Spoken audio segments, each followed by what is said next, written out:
Okay, let's continue our discussion about our core syllabus in assessment and learning 2. So, we are now in week 5 to 9. So, I have presented three important learning outcomes which you need to accomplish for this topic, for this lesson. So, our lesson is about performance assessment.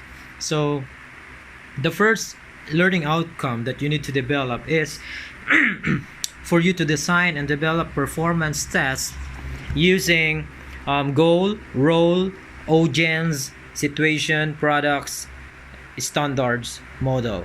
If you are familiar with this is a K-12 assessment tool which was devised, which is considered as a newly devised assessment material or assessment approach for in a summative test or in a summative assessment. This is a GRAST design. Okay, so what you will do in this GRAST design is for you to perform or for you to construct a product wherein you will present this product to an audience, because in the goal role or in the GRAST design or GRAST approach, there is an audience emphasized on this part of the GRAST.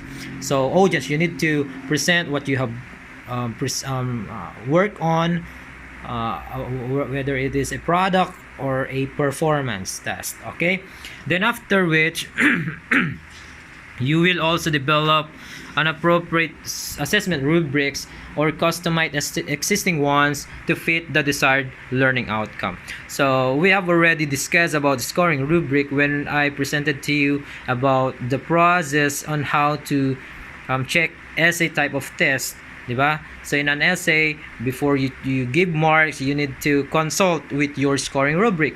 So this is also applicable to both product and performance tests. Okay, so we need to modify, we need to review, we need to search related scoring rubrics. There are now available online that are ready-made scoring rubrics for our products assessments and performances assessments. Okay, so but however, you need to modify it because you should fit the rubric on what you are assessing to your learning objective. Okay, then the third is to interpret performance assessment data results for monitoring and evaluating learner achievement to improve learner performance and to inform instruction.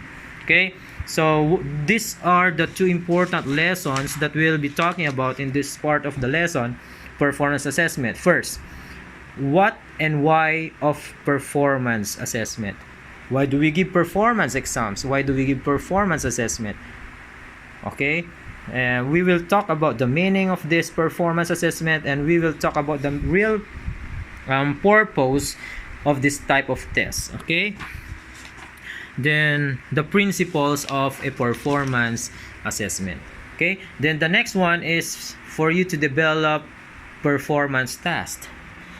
Design a task. Let's say, for example, when we are using the GRAST design, say for example my lesson is parallel lines in geometry.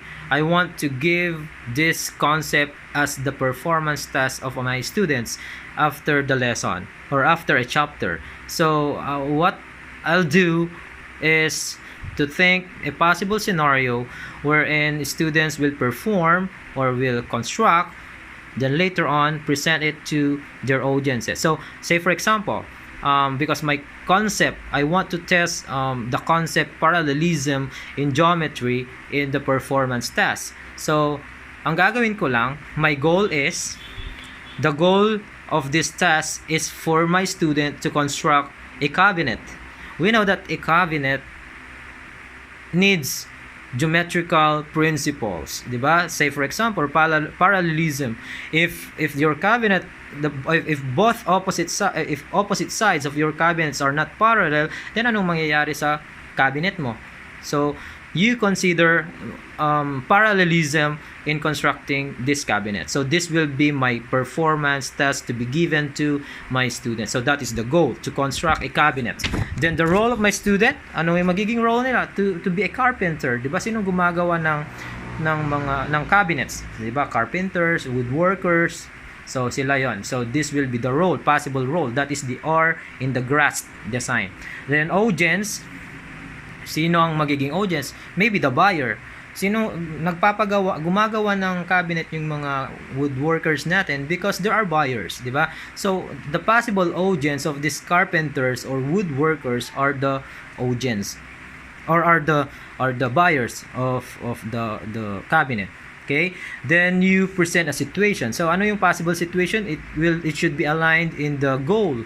So if you asked to construct a cabinet, then the situation will be you will construct a cabinet taking into consideration the definition or the concepts of parallelisms to connect it in your cabinet. Then later on, you present this cabinet to this buyer. Now, if the buyer will buy the cabinet, then automatically you have presented or you did use the concept of parallelism in the cabinet. Okay, so that is an example. Then the product mo, ano naman yung product? That is the P in the GRASP. P means product, because you are doing a product, you are constructing a product. If you are letting them to dance, then the product will not be called as a product, but rather it will be called as performance. So P pa rin siya, di ba? So whether it is performance or a product. And ano yung standard mo? Yung last S natin. Standards means the criteria in checking the product. Say for example, durability. This is my first standard. It should be durable. Next, ano pa? It should be well organized, well nailed. Okay? So ano pa? It should be painted in a brown color. So these are the possible standards to be checked or to be used as guide of the scorer in the task. Okay? So, sino ang gagawa ng task na yon? Depende. So, merong magsiserve as audience, merong magsiserve as carpenter or the woodworker. So, depende na lang kung sino yung isi-set mo sa kanila.